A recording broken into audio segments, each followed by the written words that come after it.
Hey guys, welcome back to another tutorial. Today we're going to be recreating the Lay's logo in Blender. So there's going to be a few steps to this. The very first thing I'm going to do is I am going to open up Photoshop.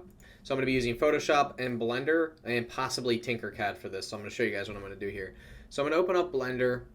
Excuse me. I'm going to open up our Lay's logo that I've downloaded from the internet. And then I just want to isolate this text so that we can use it in Blender later. I'm just going to be using the magic wand tool to select everything. I will also select the restricted symbol as well. Right click, layer via copy, and just hide that bottom layer. And then I'm just going to double click on this layer, color overlay, and we're just going to choose white, just so that any missing pixels there are white. And then I'm going to go to File, Export, PNG. And I'm just going to save this to my downloads as Lay's logo, transparent. And we should be good to go. And now I'm going to just go ahead and X out of this. I'm not going to save. And I'm going to X out of this stuff. I'm going to delete it all in Blender. And as you can see, we just have our camera and our light. Now we're just left with the camera. I'm just going to go ahead and position the camera before I do anything else in Blender.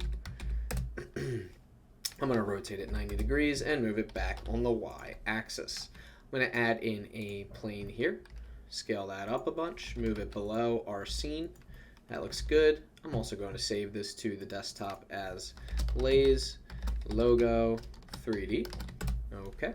And all of these tutorial files will be available through my Patreon. I'm going to go ahead and add in a sphere. I'm also going to pull up my PureRef, which is basically a way for us to check our image as we design here.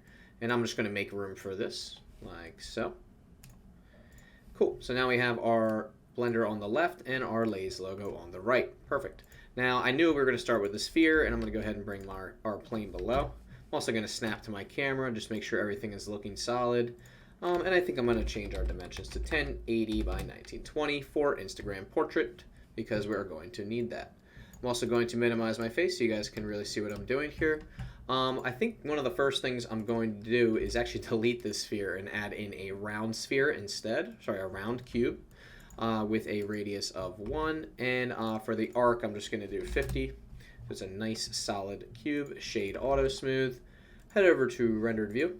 I'm going to go to cycles, GPU, and then I'm just going to add in a quick environment texture here just to get some basic lighting on our scene. So I think I'm just going to choose something like maybe this one for now, and we'll come back to this later. So everything's looking good here, and I'll adjust the lighting as we go too. So for our sphere, I'm just going to give this a little yellow shader for now, just as a placeholder, and we'll come back to this later and go ahead and take a look at some of the roughness options and possibly some subsurface scattering. Now, as you can see with our Lay's logo, we have a little thing that kind of whips across it, and I think I'm going to be able to actually create that with a cylinder. So I'm going to add a cylinder in. I'm going to give it a bunch of vertices so we have a lot of stuff to work with here. And then I think what I'm going to do is scale it up a bit, scale it down on the z-axis, and kind of just estimate how big this thing is going to be on the z-axis. I think it's about that. And we're going to apply a bunch of modifiers to this to make it look really, really good. And then we're going to, well, the very first thing we're going to do is go into solid view, hide our round cube, duplicate this, right? Scale it in, scale it on the z-axis, and we're just going to create a cut with a boolean. So we have this nice thin thing kind of going around our sphere here. So I'm going to click on this cylinder right here. I'm going to go to my modifiers, apply a boolean object, and then I'm going to use this piece to cut the other one out. And then I'm going to apply our boolean object, and I'm going to hide everything else from the rendered view for now. So as you can see, we have our sphere, and then we have our red object in front of that. I'm going to go ahead and save, and I'm just going to give this a nice red shader for now. That looks pretty good. I'm going to shade this auto smooth, and then I think I'm going to start applying some modifiers to this. But before I do that, I'm going to scale it in a little bit so it's kind of hugging the sphere. That looks really good. Now I think I'm going to be able to get away with a simple deform modifier, something like that. And then we're going to go ahead and kind of twist this thing around on the y-axis. Surprisingly, I did not think I was going to be able to actually accomplish that quickly. But as you can see, it actually worked out very, very nicely in our favor.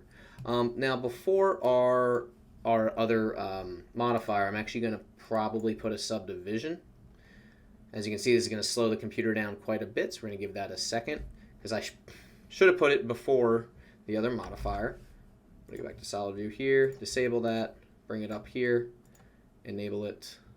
Now before that, we actually want to put an edge split. I apologize, guys, that is my fault for not putting that. We want an edge split, and before that, we want a bevel. So we're going to be stacking quite a few modifiers here. Excuse me. I'm going to disable these for a second so they don't slow down the computer. Apologies about that, guys. We are back. Sometimes when you add a bunch of modifiers, Blender really doesn't like that. So I'm going to go ahead and see if I can just smooth this out with some smooth shading or shade auto smooth here. I want to go ahead and take a look at some of this stuff here. That looks a little bit better. All right, we're going to go with the Y instead of X. For some reason on X it just looked weird. I'm going to go with a -45. That looks a lot better.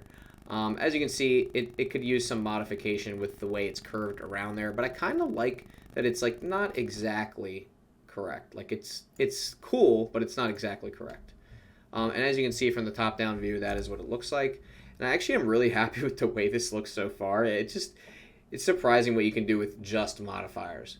Anyway, guys, one of the things I want to do is I want to go ahead to our inner surface here on the inside, right? I'm going to just hide this modifier for a second. Now, all of these faces on the inside, I actually want them to also be yellow. So we're going to have to assign a material to that. So in order to do that, we're going to go over to our Materials tab, and then I'm going to have to select all of the inner faces here. So I'm going to hide my round cube so I can see what I'm doing here. And I'm just going to start by selecting all of these inner faces. And yes, guys, I know there's probably a quicker way to do this. This is just the way that I'm doing it. All right, cool. So now I have all those inner faces selected. I'm going to make a new material. I'm going to go to New, Assign, and I'm just going to make this like probably the same yellow. Tab out of Edit Mode, go to Rendered View, see if that worked. All right, it did work. And then we're going to go ahead and go back to our modifiers, re-enable that modifier, turn on our round cube, and I'm going to copy the color from this right here. I'm going to copy that, and I'm going to paste it in right here. So now we should have that exact same color on the inside, and the outside still remains the same. This looks really, really good. I'm really, really pleased with how well this came out already. I'm going to apply a little metallic shader to our surface here in low roughness. Scale that up. Bring it up a bit. And I'm also going to create a stage with this. As you guys know, I love to create a nice stage out of just a plane. It's just a common thing people do in Blender all the time. So in edit mode, I'm just going to extrude this edge up. And I'm going to bevel this one as well. Just like that. Give it a bunch of segments. Shade auto smooth. Scale it down. Let's go ahead and see what we're working with now. That looks really, really good. Really happy with this so far. Again, this is kind of should be bowed out on the edges, but that's okay. We're just going to kind of go with this and see what we can do. So the next step is I actually want to add in our image. So let's go ahead and locate that image that we have saved to our downloads, which should be somewhere around here. There it is right there. Lays transparent logo. I'm going to bring it forward on the y-axis there. Perfect. I'm going to scale it up until I think it's just about where it should be. The other thing I just realized is we might have to mess around with orthographic versus perspective camera. But I do want to go ahead and give ourselves an 85mm length here. Now for the actual logo, we should push it as close as possible to this. Cool. And then I'm going to scale it down quite a bit. It looks like it's almost rotated a little bit on the y-axis a little bit. Yeah, let's go ahead and see what we can do with that. What do you guys think? Is it rotated or am I tripping? Now, another thing we can do, you see how there's a shadow on the bottom? I'm actually going to go over to my shading tab. I'm going to hop over to rendered view, switch over to world, zoom out, add in a texture coordinate node, add in a mapping node, plug in the generator to the vector and the vector into the vector. And now we can adjust our world's lighting very easily. I'm going to go ahead the other way.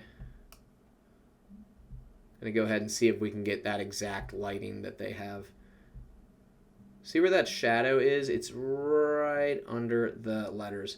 And I am going to take these letters and try my best to join them, or sorry, join them, curve them kind of to the shape of the logo. So far that looks decent. I just want to see where our light source is coming from. I think I'm going to choose a different HDRI. I am going to choose this one. That looks good. And then I'm just going to adjust this lighting. I kind of like that nice soft lighting. What do you guys think? I think that looks great. Yeah, that looks really, really solid. Pretty happy with that. Now, as in terms of this right here, we could curve it. Like we could do a simple deform. But I do think it's going to get a little messed up. So we could tab, subdivide, right? Subdivide a bunch. And then we could go to simple deform, bend. We want to bend around this object. But we want to bend around the z-axis. So you could take this, bend it around like that. But it's going to look really weird. It's going to look really, really distorted. So I think I might just keep it the way it is. I kind of like how it's just hovering right above. Now let's go ahead and mess with some of these materials. So let's click on a round cube.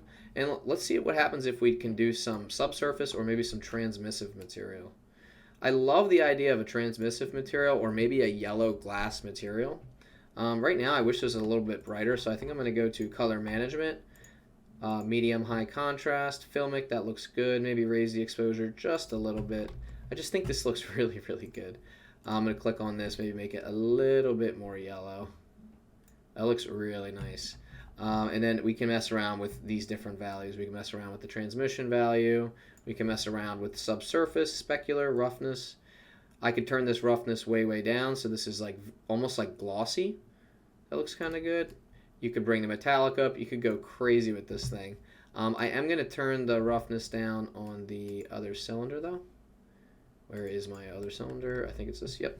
And then I'm going to go ahead to my red material. Turn my metallic up quite a bit and my roughness down a little bit as well. That looks really awesome. Now guys, like I said, one thing that we can do, apologies, is we can actually take this, apply the modifier, and after we apply the modifier, we can hopefully bow out those edges just a little bit. I do think it looks really awesome as it is. Like I'm really, really happy with it. Overall, like that is pretty much it. It's a circle, it's a band around the circle, and then it's the actual font itself. Now the font right now, I will say it still looks like it's maybe a little bit out of place. Part of me almost wants to take this cylinder, where is it, and maybe scale it in a little bit and scale it up, right? And then we can easily adjust the way it's bending as well. And I just think it looks really, really good as is, guys. I hope you do too. I'm going to move my plane down just a little bit, give that a little bit of breathing room there, and maybe up our roughness just a little bit. Again, I'm trying to just create this nice solid render. Super simple, but yet you guys get the picture. Another thing I was going to experiment with was actually taking the text and turning it into a 3D object. But I kind of just like the way this is right here. I just think it looks really good. It kind of gets the point across. Maybe move this down a little bit and rotate it. Again, I don't think that's what's happening in the logo, but you know, you can experiment all you want. Getting things perfect, it takes time. It's hard to do. Like that looks pretty good, I think. What do you guys think? You have to drop a comment down below. Let me know what you thought of this. Let me know if you'd like to see more tutorials like this on how to set up these logos from just a flat image. I think they're a lot of fun, especially when you have a little bit of a challenge. For instance, that band that goes across. I just would love to see what you guys think in the comments below. These are a lot of fun to make, so hopefully I can keep making them with some simple logos or even more complex ones in the future. So like, comment, subscribe, all the usual stuff. Check out the Discord, the Patreon, where this tutorial file will be available. Definitely check me out on Instagram. We just passed 50,000 followers, so that's super exciting. And I hope to see you guys in the next tutorial. Take it easy.